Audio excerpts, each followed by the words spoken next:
Hello again. This is Sereno Sky reading to you from my novel Lonely Traveler, my first book. I've written also part 2, continuation of the story I'm reading to you now. And I will continue now with chapter 2. Hippie Mecca. Vondel Park was the other main hippie hangout place in Amsterdam, and towards the evening all backpackers and hippies started moving that direction. So we just went along. When we got there, I was so amazed to find thousands of hippies having put their backpacks and sleeping bags down around the small lakes of the park. I'd never seen anything like this, and I could literally feel hippie vibes flowing all over me, and the air definitely smelled like love and peace. I could hear guitars, music, bongos, and flutes everywhere, and people saying, "Hey man, where are you from?" Imagine a European city opening its main city park to the dirty hippies coming from all around the world and allowing them to sleep there, play music there, smoke marijuana there, have sex there. It gave me a lot of sympathy for the Dutch people, a sentiment I still feel to this very day. But not only this, for times when it would rain, which happens often in Central and Northern Europe, the hippies didn't need to sleep in Vondel Park, where it would get muddy. The city of Amsterdam had turned a few old factories and facilities into hippie youth hostels, which were called sleep-ins. A sleep-in usually consisted of hundreds of metallic beds, a 24-hour reception, and a bar that was open all night, offering cheap snacks and drinks and a place to hang out on old sofas. There were showers, toilets, and a luggage counter where you could deposit your luggage if you wanted to go around town. I don't remember the exact price per night. Not even today's search engines seem to remember, but it was very cheap. And the sleep-ins were run by hippies, so one really felt at home there. Next to Dam Square was a street where many hippies were holding up signs, advertising their needs or something to sell. You could see signs like, "Need a trip to Nepal," "Camper to sell," "Need companion to go to Spain," "Who will travel with me to Morocco?" Everyone was going somewhere, but no one wanted to settle. People were on the move in those days, and so was I. Now it's being said that hippies were illusionists, escapists, not really offering any solutions themselves. All that didn't really matter to us. We were just fed up and thought that if we just got away and created our own world, then at least we didn't need to be a part of a society that we didn't believe in. The next day we went to the famous Amsterdam flea market, and I got a couple really nice hippie clothes. That flea market was a real hippie bazaar in those days, and hippies brought stuff they had acquired on their trips to India, Nepal, Afghanistan, and Morocco. Fashion had not yet gotten involved with the hippie trip, which was nice, and hippie fashion was a world of its own. If you had a pair of jeans, you would wear them all the time, and of course wash it sometimes so that you could get that washed out look. And the more ragged and used it started looking, the better it was. We were totally not into the latest fashion. I had actually gone to see my grandma a while back and had asked her if there were still some clothes from Grandpa, who had died a few years before. and she was very happy to have me go look in the attic to see if I find something. There was this old wooden trunk way up under the roof, with some light shining upon it through a small window. To me, it was like a treasure box.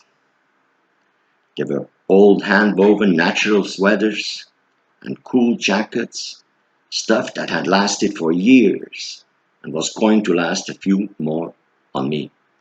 We didn't feel weird at all to put on old clothing from our ancestors. On the contrary, I was sort of proud to wear stuff that was still in good condition instead of letting it rot away and buy new stuff. Why should old stuff be so discarded by society? It's encouraged by commercialism to always need new things. Then I had this Nepali or Indian bag, which I had purchased in a hippie shop. In there was my flute, my blues harmonica, cigarettes, a book, as I would often read something, and a shilon. A shilon was a clay pipe for smoking marijuana. In winter, we hippies would wear some old, warm coats from a few generations back, which we often would find on a flea market, as well as sheepcoats from Afghanistan, which were quite popular among us. And I wore one of those. Needless to say, we looked quite wild, but we didn't mind at all. There was admittedly also a certain element of provocation in our appearance, as we didn't want to follow the commercial trends that fashion tried to impose on young people. That evening, back in Vondel Park, George and I met two lovely hippie girls from Finland who were traveling Europe by train. That was a very popular thing to do back then, especially for girls who didn't want to take the risks involved in hitchhiking. One could purchase this ticket for all of Europe for 1 month or so and travel all around Europe with it. I got on really well with Lena. She was a year younger than me and we were talking endlessly. It seemed we had a lot in common, the way we looked at things and the world. She was studying to become a nurse and had taken the summer holiday to travel Europe with her girlfriend. We must have spent half the night talking, and I could tell she liked me. When we finally lay down for some sleep, she cuddled up and slept very close to me. It was the first time I had slept next to a girl outdoors. They left next morning as they had a planned route, but we did exchange addresses. It would take a while until we would hear from each other again. The next morning, after the girls had left, it started raining. So we thought it was time to go find one of the famous sleep-ins where we would be safe from the rain and wetness. The park was getting empty, and it seemed like all the hippies were heading towards the sleep-ins in order to deposit their belongings, to keep them from getting wet, and to book a bed for the coming night.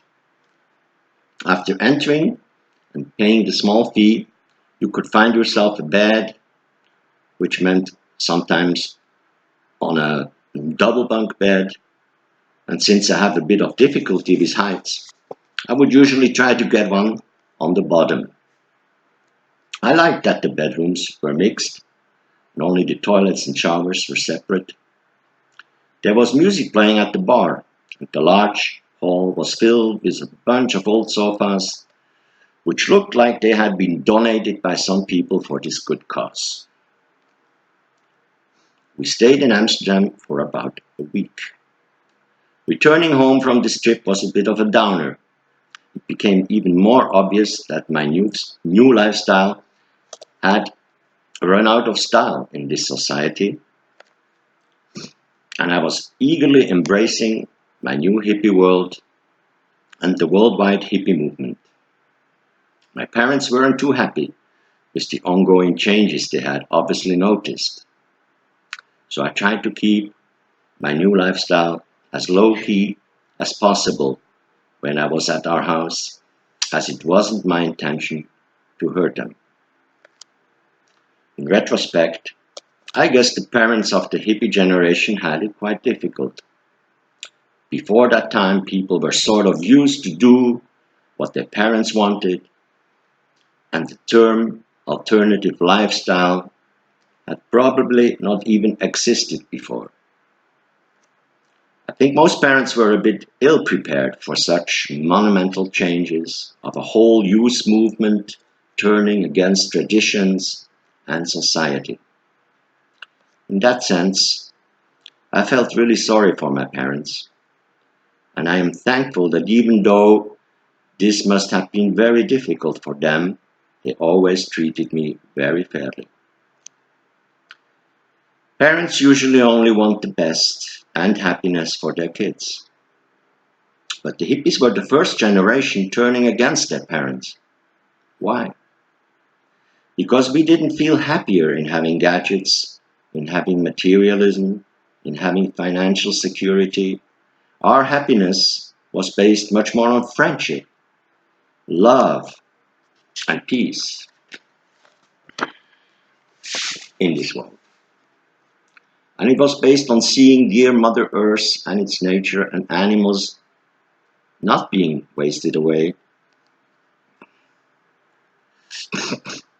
So that's the sort of happiness we wanted. One can't really blame parents for that though, as it's the whole system that would need to be turned around. Life went on with school and studying. I would still meet my friends after school and was less and less interested in studying, which wasn't that great, but it was as it was. At that time, Carol became my girlfriend. She was a year younger than I was, and she was part of the circle of close friends I had made during that time. I remember when she told me that her mother wanted to meet me. I was a bit scared, as being a hippie was not such a great asset in those days with parents of girlfriends. But her mother took it well.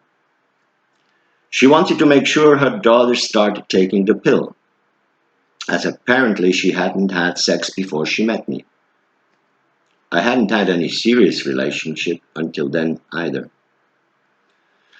Somehow, none of them had lasted longer than a month or so.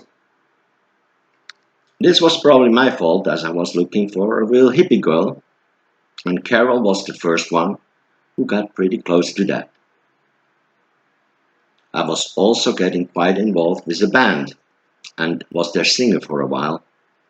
We never got as far as giving a concert, as none of us really had much time to dedicate to rehearsals because we were all studying.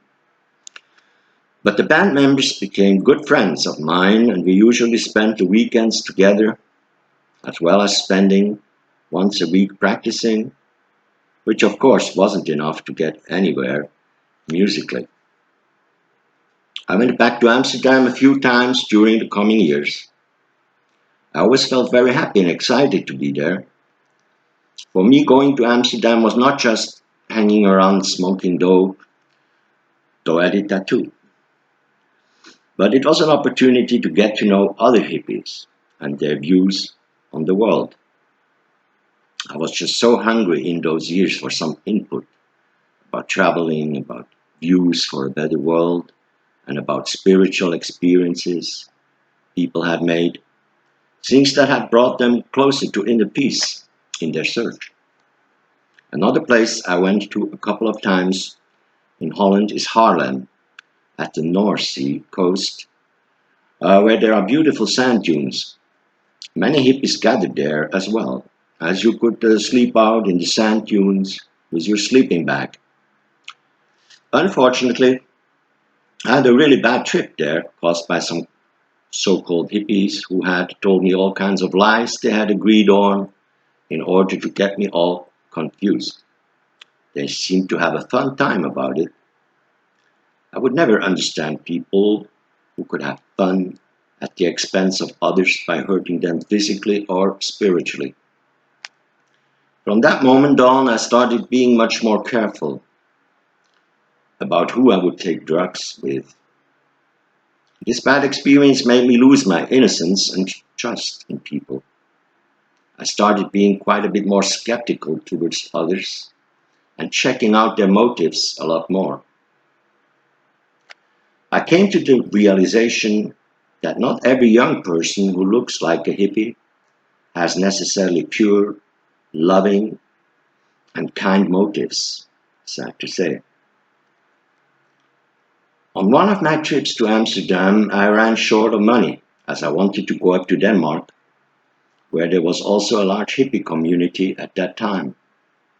So I took my flute and went to one of the main shopping streets in Amsterdam, sat down on the side of the street and started playing. To my amazement, people actually really liked it, and the coins were just dropping on my bag like crazy. It went great for some time, and I was really concentrating on my flute and the melodies I was playing. Suddenly, I saw four legs in uniform standing in front of me. They were kind, but still needed to take me to the police station and confiscated my flute to make sure I was not going to play on the main walking street again, which is sort of understandable. I guess they couldn't afford to have all the hippies playing music on the main walking street. That might have been a bit too much to expect. I was very sad though about the loss of my beautiful flute. They also found some shit, hashish, on me, which I had bought at Dam Square. It was actually the first time I had bought that stuff, as before I'd usually just bought marijuana. So I wasn't so familiar with shit. And sure enough, the police smelled at it and said, someone sold you some real cow shit. They laughed and were actually very kind to me, which reflected the general openness the Dutch people seemed to have in those days towards us hippies.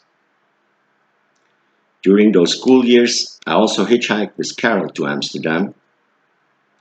It was actually nice to hitchhike with a girl, as I could sit down with our backpack and just let her stand in front, and cars used to stop immediately. Of course, by the time the car door was open, I showed up too. Ha. I enjoyed showing Carol all the places in Amsterdam. We slept one night in Bondel Park and a couple of nights in a sleep-in. Some coffee shops had opened a while back and we went to visit them. They were quite big, like the Melkweg and the Paradiso, with lots of hippies having small stands and selling their different herbs. They definitely looked much more like a hippie bazaar than a coffee shop. It was great. And on top of it, the city permitted it, so no one was in fear of police raids. These coffee shops were great places for meeting a lot of hippies and finding some nice grass for a good joint, as well as listening to good music. End of chapter 2. So let me just drink a little of my elderberry self-made.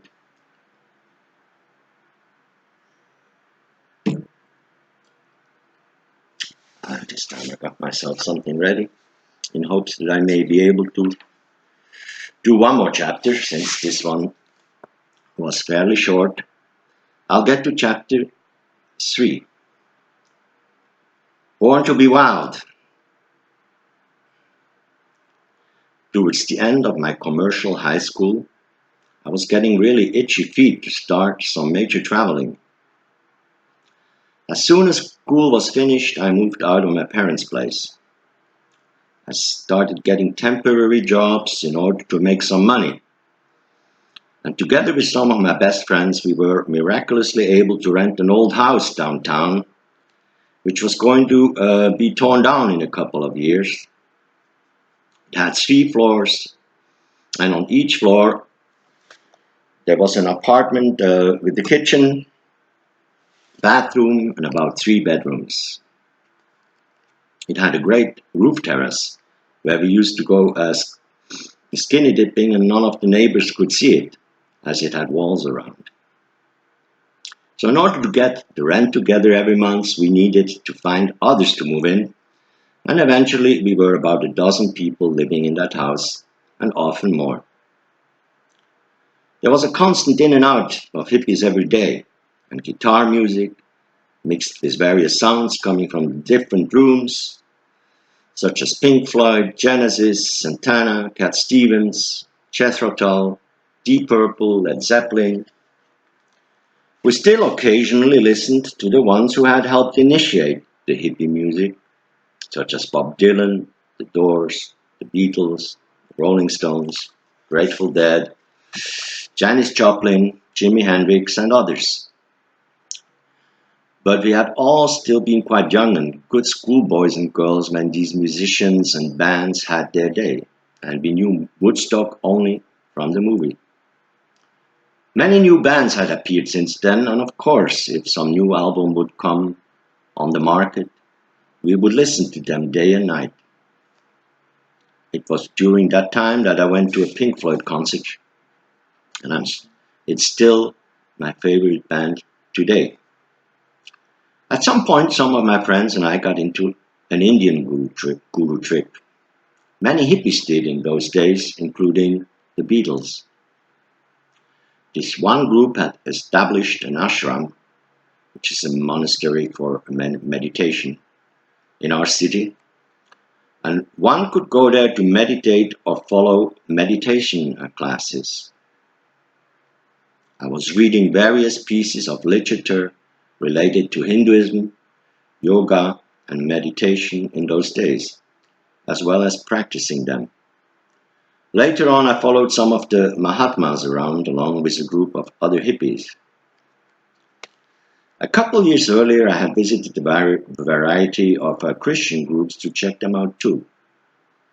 As you can see, I was checking out different religions. I felt that one needs to do a bit of studying around the source in order to find out what truth there was originally in there and to extract the spiritual value if there was any.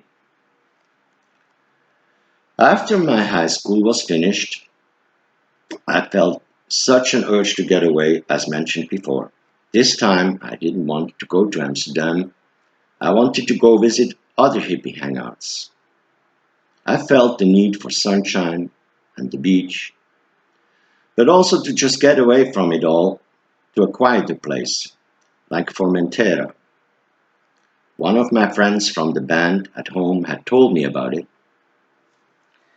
He had been there a couple months before, and I had already heard about that island on my previous travels to Amsterdam.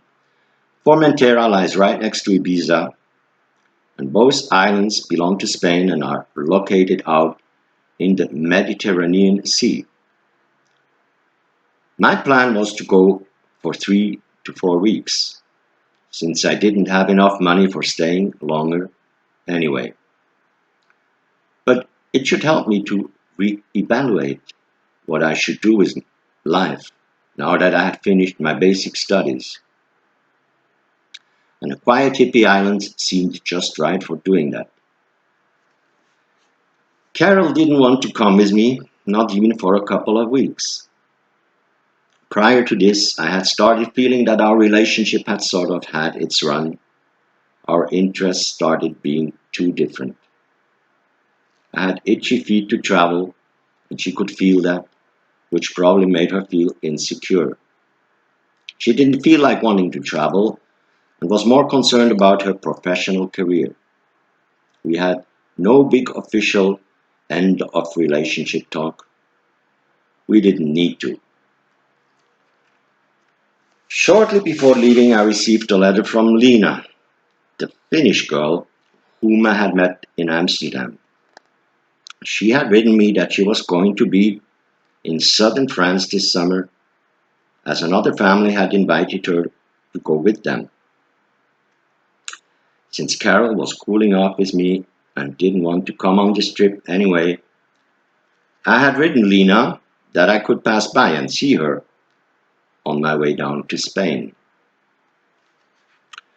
The day before leaving, another letter from her was in the mail with the phone number of the place she was going to be staying at in southern France near Sète. Bernardo, concentrate on your hitchhiking, I thought to myself as another car passed by and didn't stop to take me. You're thinking too much about life. Indeed, I was. I had finished high school but had no idea what I was supposed to do in the future, and I was wondering if this trip was somehow going to give me more clues. The situation with Carol also hurt quite a bit somewhere inside. Anyways, maybe this time away was going to clear up some of these clouds. That hippie bus didn't take me. It was full. Usually one could count on the hippie cars to be happy to stop and give a ride. I had taken my backpack and a sleeping bag, the same as I used to take with me to Amsterdam. But this time the trip was south, hitchhiking down from the border near Geneva. Suddenly someone put on the brakes, stopped, and even drove back a few meters to ask me where I needed to go. I felt quite relieved. I was finally on my way.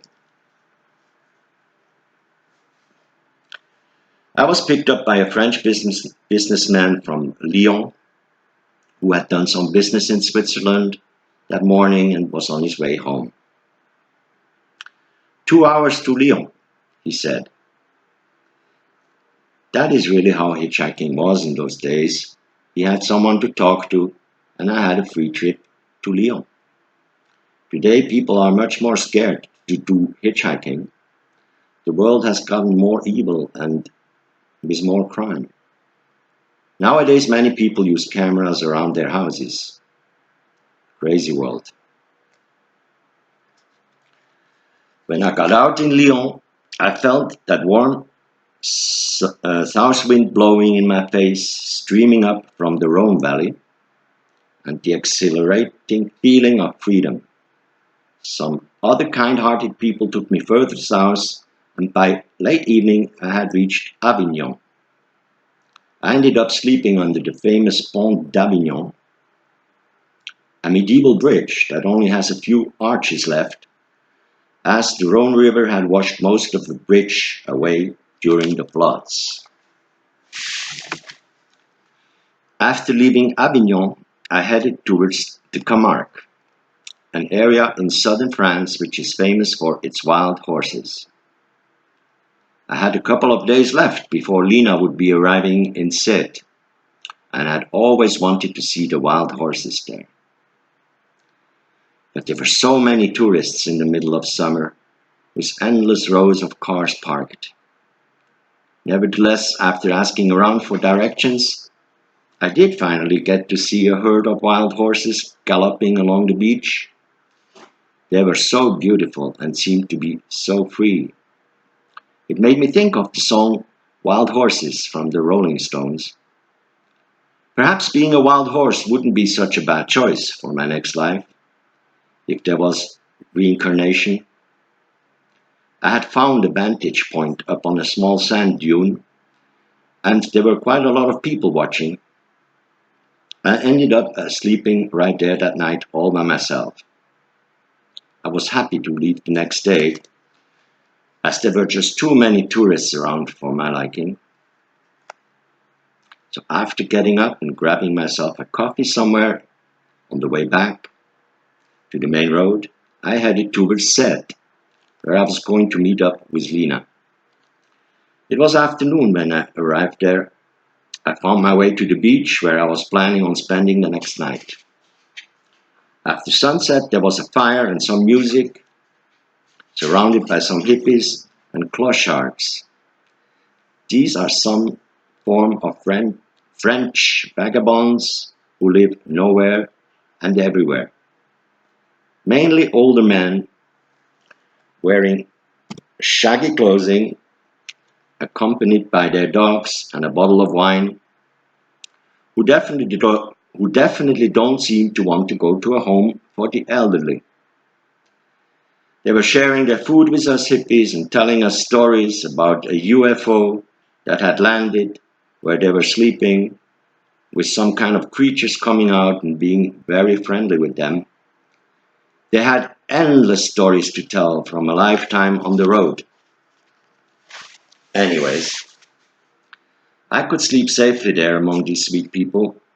It felt so peaceful falling asleep beside the sea with the wave quietly splashing to the shore that night. In the morning, I went to call the number Lena had sent me and found out that they were expected to arrive soon. When I finally got to speak to her, she was so happy and told me she would come down to the beach camp.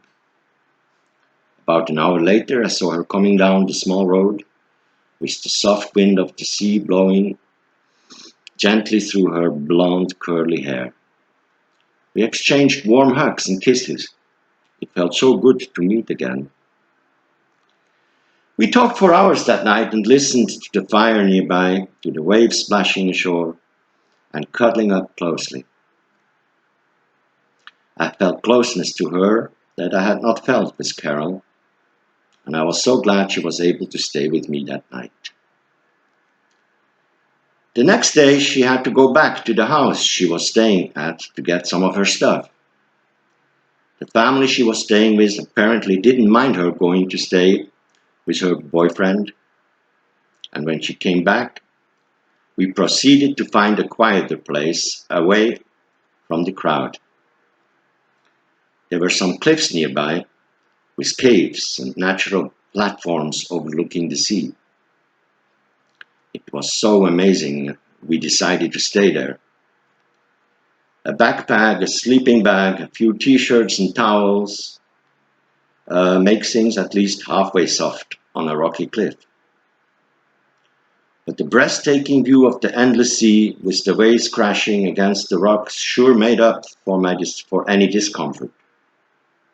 So did the sweet company, the soft touches, kisses, and endless embraces that we shared in the days we had there together.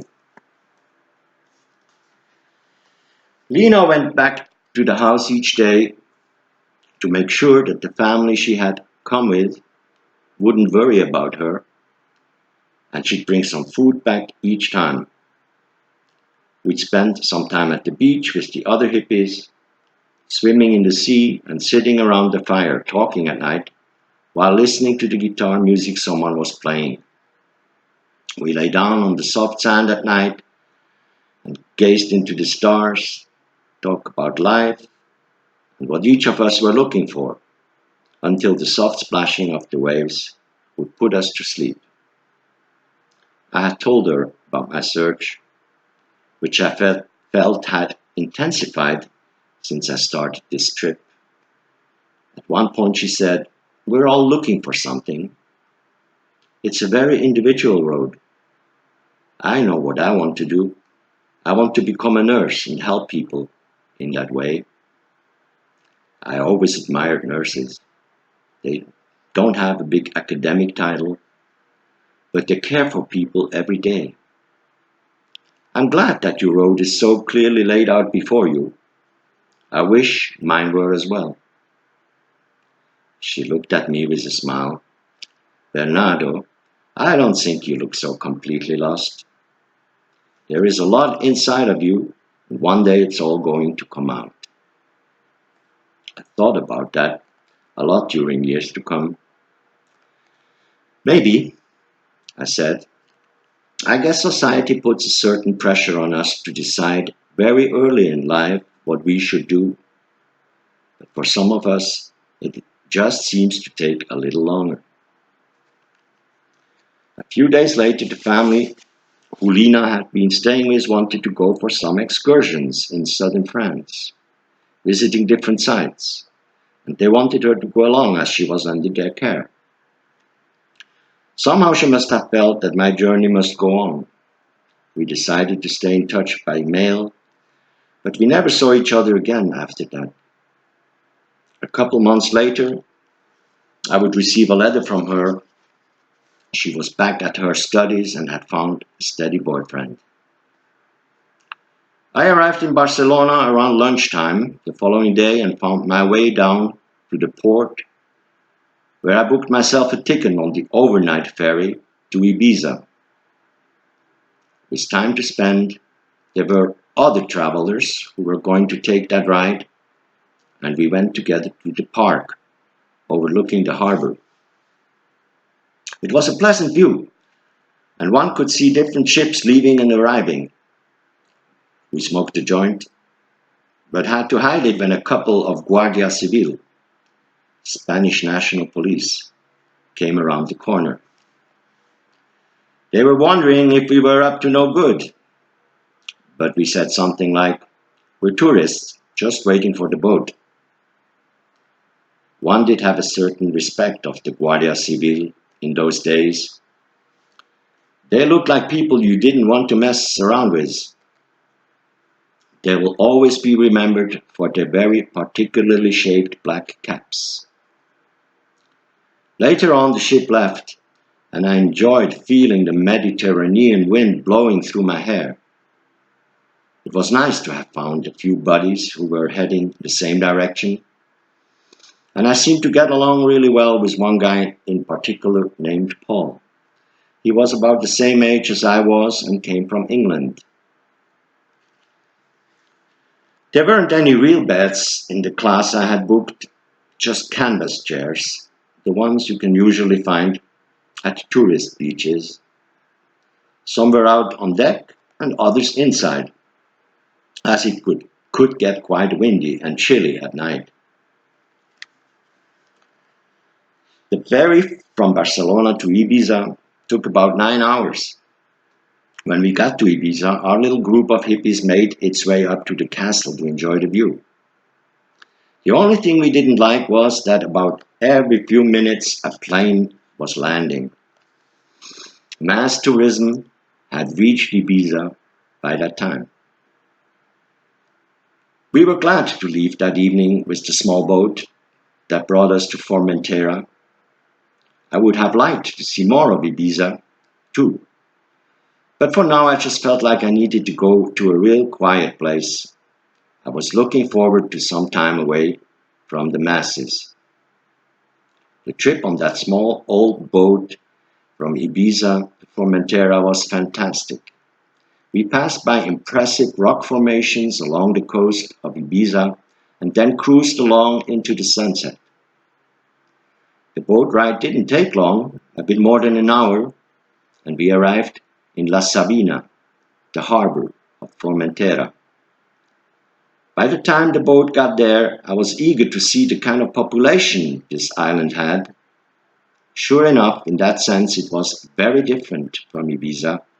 At the harbor, there were hippies looking for directions, but it was a very relaxed and quiet atmosphere.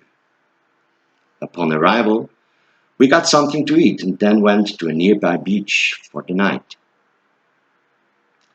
So that was the end of chapter 3. I wish you all a beautiful day. Thanks for listening.